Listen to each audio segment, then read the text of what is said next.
It all started when the HOA sent me a letter out of nowhere. I had lived on my ranch for years, with my cattle and crops thriving thanks to my well, which had been my primary water source. But the HOA had decided that the ranch needed to follow new water conservation rules that would impact how I use my well. They claimed it was for the greater good, but it felt more like another way for them to exert control over my property. I was furious. My well wasn't just some random water source, it was the lifeblood of my ranch.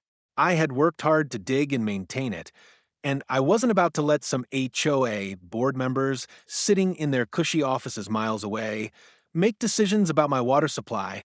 I tried reasoning with them, sent letters, made phone calls, but it became clear that they weren't interested in compromise.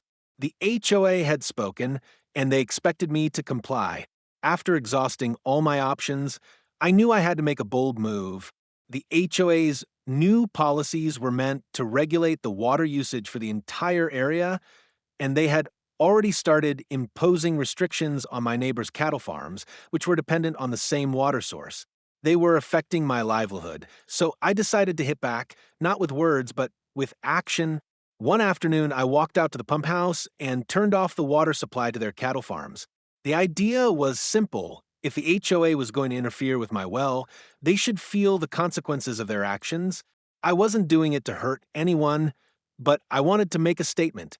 The water was mine, and if they couldn't respect my rights, I was going to show them exactly how it felt to be cut off. It didn't take long for the word to get out. The HOA and the farmers were furious. I knew the situation would escalate, but I wasn't afraid. Soon after, the HOA came knocking, demanding I turn the water back on, but they quickly backed down when they realized they couldn't just push me around. Within a week, the HOA rescinded their water usage policies, and everything went back to normal. Sometimes standing up for yourself means doing what it takes to protect what's yours. In this case, taking control of my water meant making sure no one could ever mess with my ranch again.